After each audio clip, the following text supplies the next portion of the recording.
Let's go.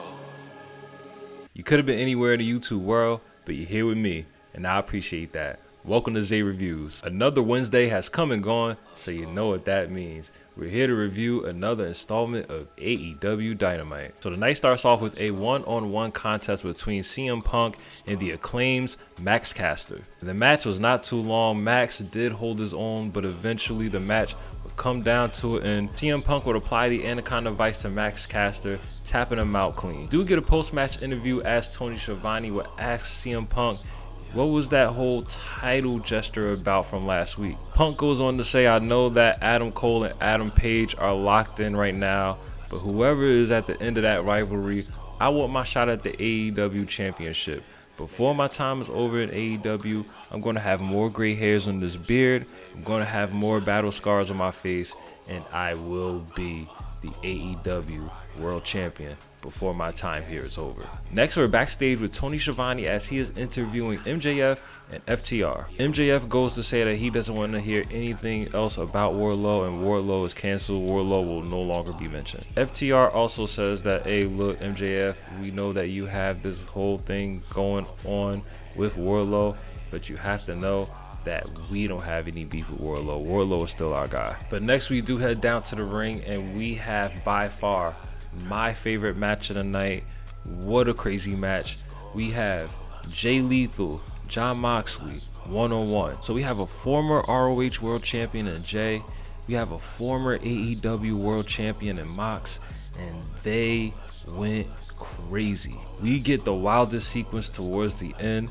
Jay Lethal would try to attempt to hit the top rope turnbuckle on Moxley, but Moxley would see this attempt, hurry up, hop on his feet, cuts him off. Early in the match, Jay Lethal applied the figure 4 leg lock to weaken the knee of Moxley, so when Moxley would try to hit the paradigm shift, Moxley's knee would decide to give in. Jay Lethal would take advantage of this, kicking Mox in the face, and he would go for the lethal injection, but then Mox would reverse that into a headlock.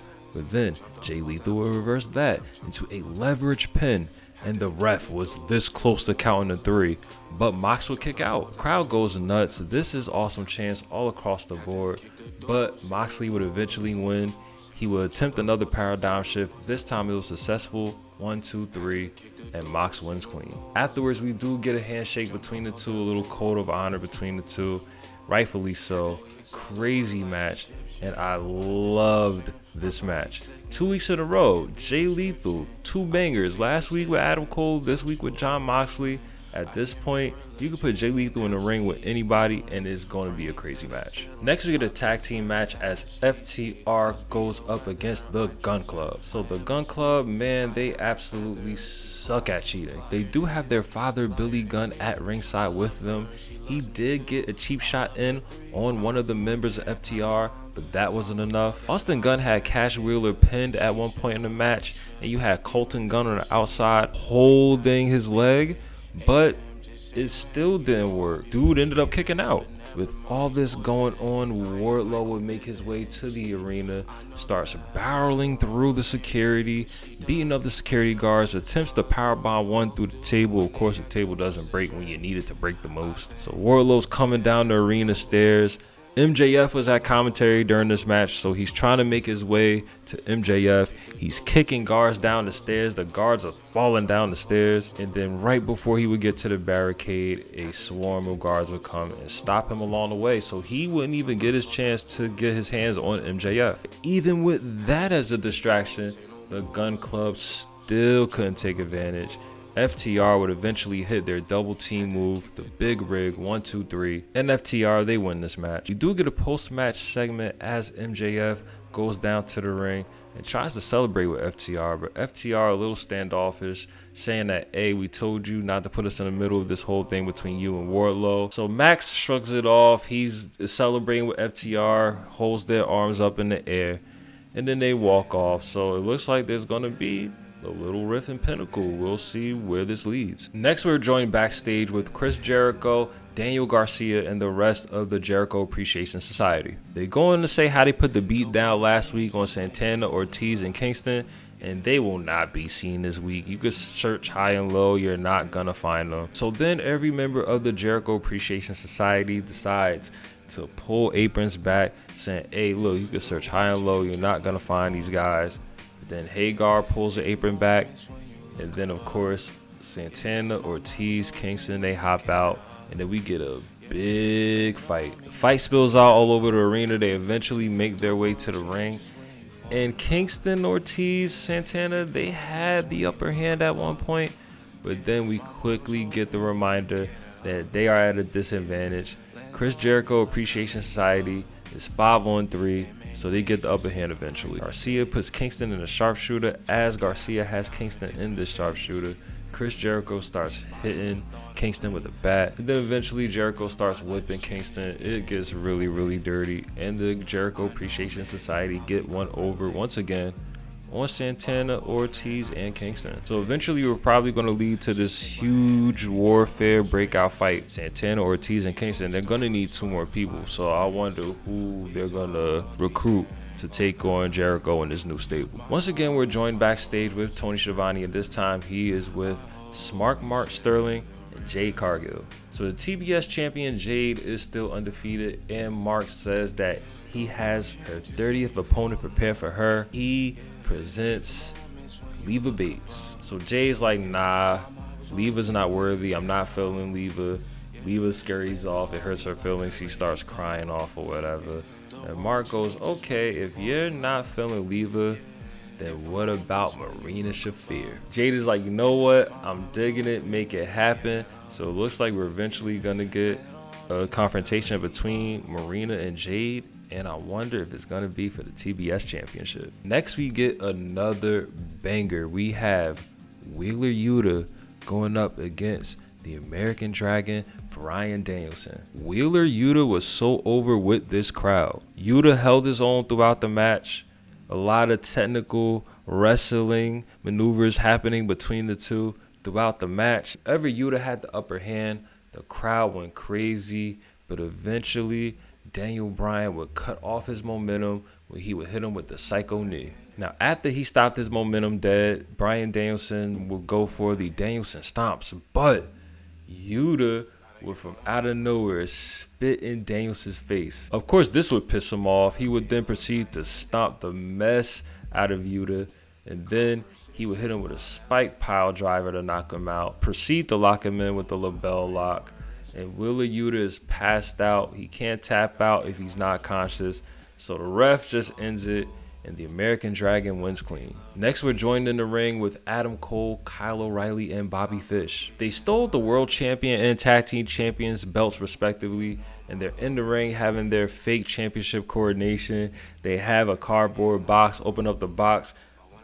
gold balloons start jumping out. It was just the most bootleg setup, but it was very funny. So they each say that even though they took these belts, they didn't technically steal them. They can't steal something that is truthfully theirs. They can't steal something that they felt like they've truthfully earned. But they will eventually get interrupted by Hangman Page, who they thought wasn't in the arena. Hangman Page, even with the 3-on-1 disadvantage, he beats all of them up, and they attempt to run off, but they're only met at the Titantron with Jurassic Express and Christian by their side. So the champions, they get their respective belts back, and they send Adam Cole and company packing, and eventually we will get the rematch between Adam Cole and Hangman Page. Next, we get Toni Schiavone once again, and this time he is interviewing the AEW Women's Champion, Thunder Rosa. So last week, Rosa didn't get a chance to celebrate her championship win since she was interrupted by Vicky Guerrero. Rosa goes on to say that not only does she want to be the face of AEW's women's division, but she wants to be the face of all of women's wrestling. She also says that she doesn't only want to be the best in the world, she wants to beat the best in the world. So if Nyla wants to work, then she welcomes it all.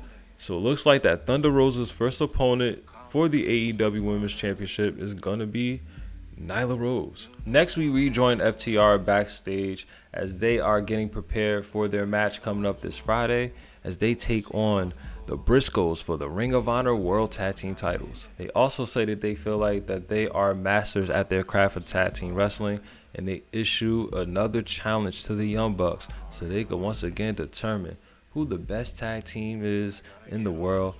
and I am excited for this match. I would love a rematch between Young Bucks and FTR. Definitely two of my favorite teams of the past decade, so if they get at it one more time, why not?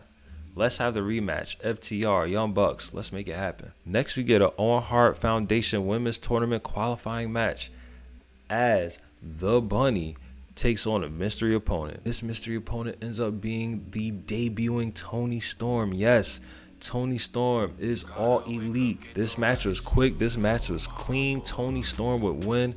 I believe the name of her finisher is called the Storm Chaser or the Storm Breaker. I'm sorry, I didn't really catch the name.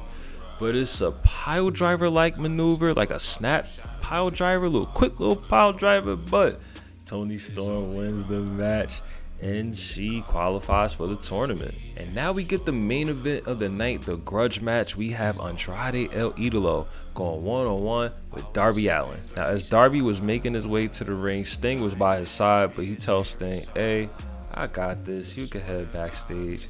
And honestly, I'm pretty sure he quickly regretted that. So as Sting is going backstage, Darby comes down to the ramp on the skateboard like he usually does, but then Andrade would hop off the rope, cutting him off. And it was the craziest thing because I didn't see Andrade. Like, he just jumped from out of nowhere, cutting Darby off. And as Darby was still on that skateboard, I don't know, it was just a crazy spot. But these two get into a crazy brawl. We get wild spots throughout the match. An interesting spot is when Andrade had his belt and he tried to hit Darby with it, but the ref would peep. The ref would say, the ref would just throw that belt out the ring, and as the ref was dealing with Andrade's belt, Darby with a belt of his own would trip Andrade, and he would like go face first into the turnbuckle. It was the illest spot. Oh man, it looked so painful. But the match would come down to its end as Andrade would do a turnbuckle powerbomb like maneuver onto Darby, hit Darby with the hammerlock DDT, and Andrade would get a much needed win. I felt like he needed this battery in his back because Andrade, like, for a while I couldn't tell the difference between Andrade and WWE and Andrade and AEW. He's like, wasn't really doing much, but he got a nice big win, a much needed one. After the match, the Butcher and the Blade are coming down towards the ring, and it looks like we were going to get another post-match jump by a big stable, but Sting would come to Darby's aid. Sting would fend him off as long as he can, but eventually the numbers would gain. They started to put the beat down on Sting. Then eventually he will be saved by the Hardy Boys. The face team of the Hardy Boys, Sting, Darby, they stand tall at the end.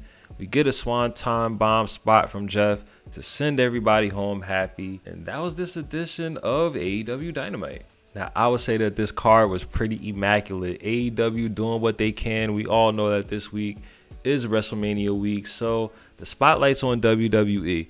But AEW pulled out an amazing card. We had a crazy one-on-one match between Jay Lethal and Jon Moxley. We had a crazy one-on-one match between Wheeler Yuta and Bryan Danielson. The crowd seemed satisfied throughout the night. So I would say, yeah, man, this episode of AEW Dynamite was immaculate. AEW once again coming through for all the pro wrestling fans, holding down the internet wrestling community. Gotta love it. So that was my review for this week's edition of Dynamite. And if you haven't already, make sure that you like, comment, share, subscribe, turn the notifications on, and engage people. Until next time, peace.